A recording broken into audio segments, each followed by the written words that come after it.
So even though he won the title 4 times, it makes you wonder what else is missing from his resume. And then he had missed opportunities, matches at WrestleMania that he should have won.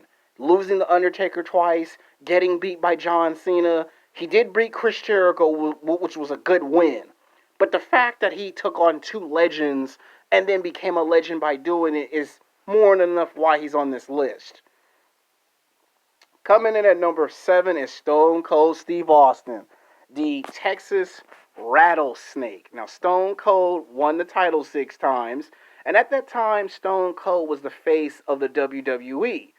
Wrestled for 15 years, but what cut his career short was getting his neck broken and then not being able to wrestle, and then he beat The Rock twice, he beat Triple H, he beat Kurt Angle, he beat Shawn Michaels, and then he lost to The Rock in their third WrestleMania, and then we saw Stone Cold right off in the sunset.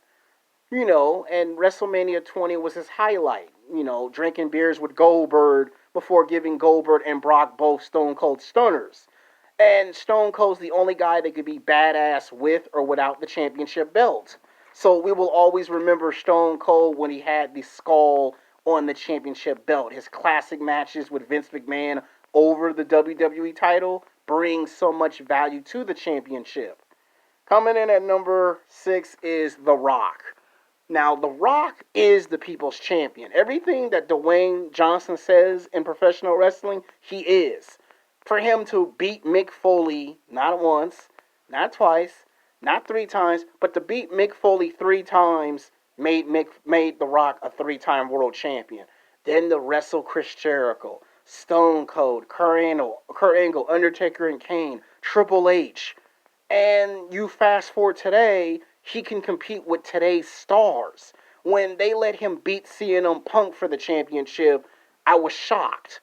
And the fact that it made him into a 7-time world champion, the youngest intercontinental champion, whenever you talk about who won the most titles and who was the best champion at that time, it wasn't until The Rock's 3rd or 4th title reign that the company trusted him to hold on to the belt for a long time. His longest title reign lasted 7 months when he was on SmackDown in 2000, when he did a storyline with Triple H. He wrestled Triple H 4 times. And the fact that every time he wrestled Triple H with the title on the line just showed you how meaningful the belt had a lot of value. Where today, the championship belts don't have as much value as they did in the past. Coming in at number 5 is Triple H tied with Hulk Hogan. Now, Triple H is the king of kings. He is the game. He is the cerebral assassin. He is a 13-time world champion. To me, Triple H is more of a Hulk Hogan wrestler than he is Ric Flair. The guy did wrestle in WCW, and then he made his way to WWE in the 1990s, hooked up with Kevin Nash, Scott Hall, 1-2-3 Kid, and Shawn Michaels, and created a group for the ages called The Clique. And to this day, it's still talked about. And to celebrate 25 years of his wrestling career, no other wrestler has done that but Hulk Hogan. Hogan comes in a period where wrestling's not wrestling yet. It wasn't mainstream, it wasn't accepted, and Hogan made wrestling accepted. Between Hulk Hogan and Roddy Piper, somebody created WrestleMania, and they ran with it. WrestleMania, Hulkamania. Hulk Hogan managed to become a 12-time world champion. So it makes you wonder, Triple H won one more championship than Hulk Hogan. And to see Triple H and Hulk Hogan fight each other 3 times is incredible. The fact that when we watch those matches today, it always makes you wonder, now I know what would happen if he fought in his prime. Like, that's what Ultimate Warrior and Hulk Hogan's matches should have been. It should have been a trilogy of 3 matches, but over the championship. And it made it so much more rewarding. Both guys are legends. Both guys are icons. Both guys have won as many championships. Both are Hall of Famers. And I'm pretty sure Triple H might have one more title reign in him, just like Hulk Hogan is itching to cut back into the ring. Coming in at number 4 is Sting. Now, Sting is one of my favorite beloved wrestlers. Sting has done it all. He's won tag titles, television titles, United States titles, and he is a 13-time world champion. And he managed to do something that no one has never done.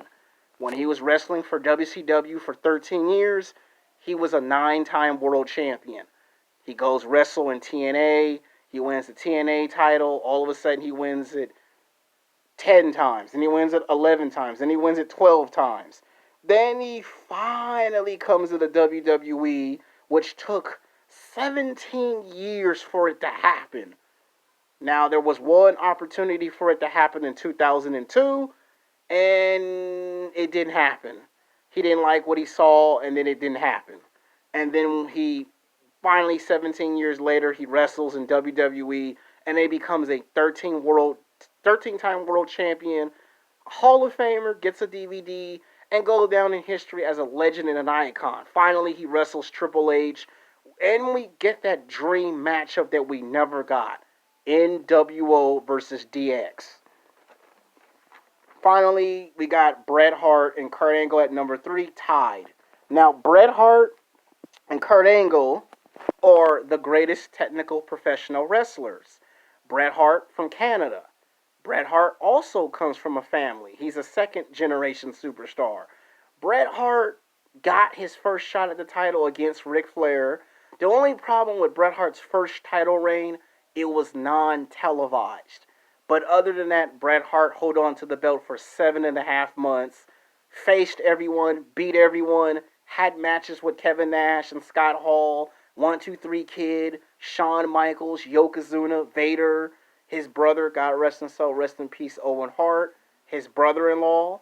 He had classic matches with the championship belt his first title reign. Then he lost the belt to Kevin Nash, and then he beat Kevin Nash to become a 2-time world champion.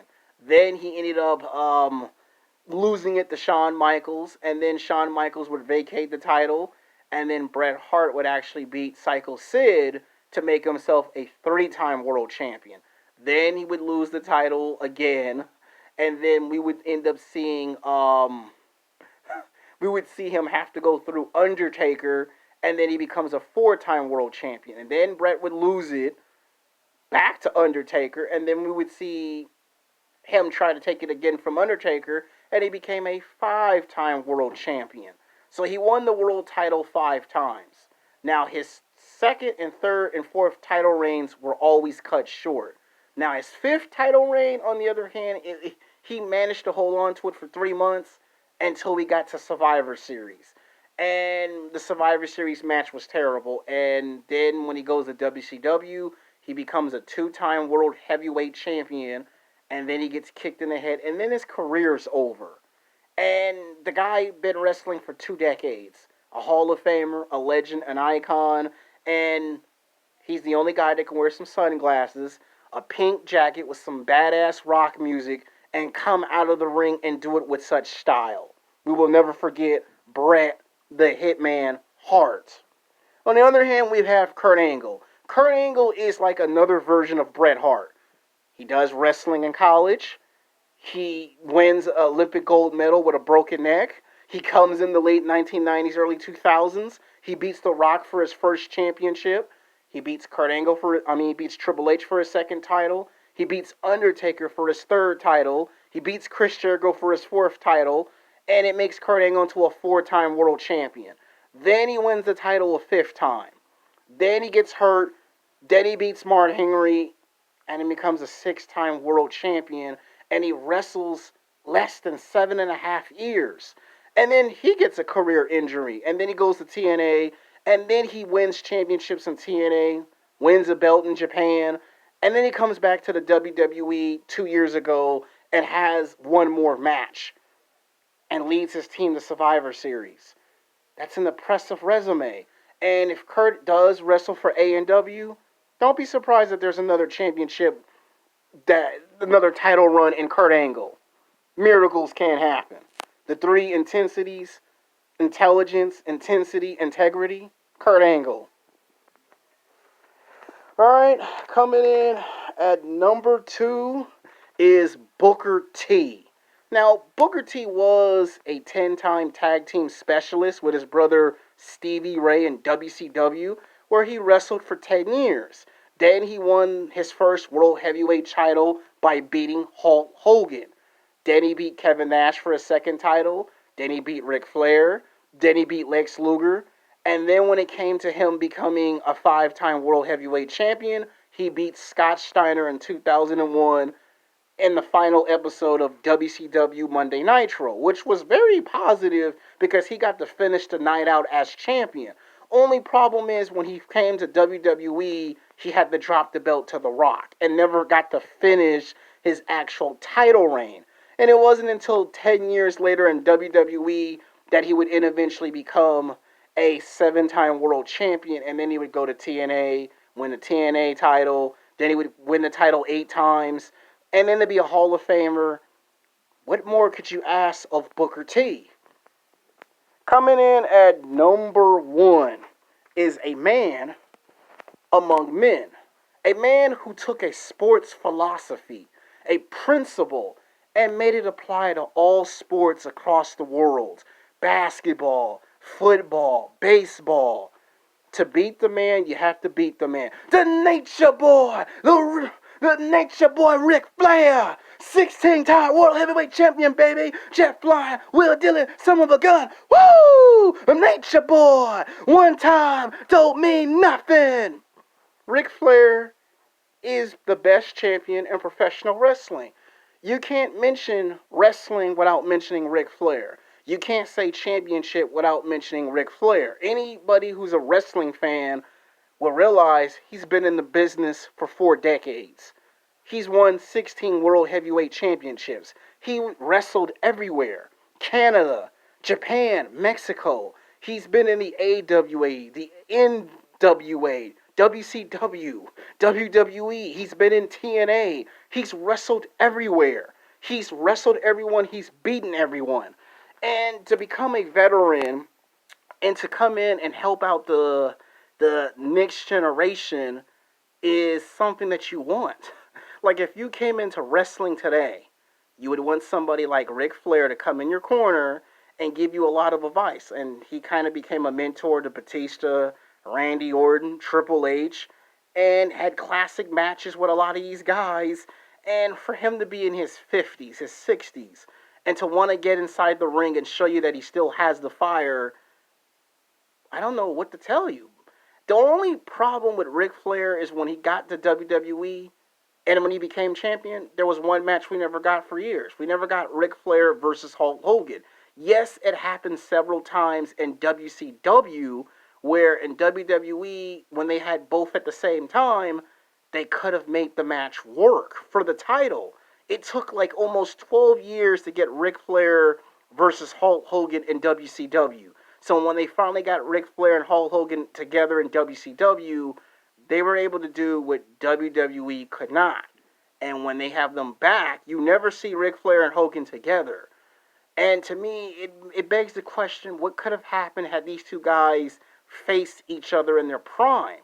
Everyone says Hulk Hogan's the man, but to me, the man is actually the Nature Boy. It's Ric Flair, because if it weren't for the Nature Boy, half the guys on this list would have never inspired to be champion. Ric Flair, in a way, is the Michael Jordan of professional wrestling, because if you want to be champion, he set the blueprints. He set the standard, the golden standard on what it is to be champion. And all these guys have all wrestled Ric Flair for a title. Sting, Bret Hart, Kurt Angle, Hulk Hogan, all these guys that is on this list have all at some point in their career have been in the ring, whether it was WWE later on, WCW, or TNA, have actually been in a ring with Ric Flair, and it involved a world championship at some magnitude. And if you notice, the vast majority of those matches, Ric Flair is a part of them. Booker T, Ric Flair, Booker T and Ric Flair had a championship match. Bret Hart, they had a championship match. Kurt Angle, Triple H, Hogan, Sting, especially Sting. So you name it, they all been on here. Shawn Michaels is probably the only guy to wrestle Ric Flair, and it was not a title match. Undertaker, the second guy to wrestle Ric Flair later on, but when Undertaker first became champion, who ended Undertaker's first reign? Ric Flair, the Nature Boy. So that's why he's picked at number one. Some of you will agree, some of you will disagree. Maybe in a year, maybe 2 years, we come back and revisit this video and decide who goes up, who goes down. Now, this is only part one of the season finale. I got one more, and that's the women. That'll be a smaller video. It's the season finale. I apologize if the video is a lot longer than anticipated. Until next time, peace.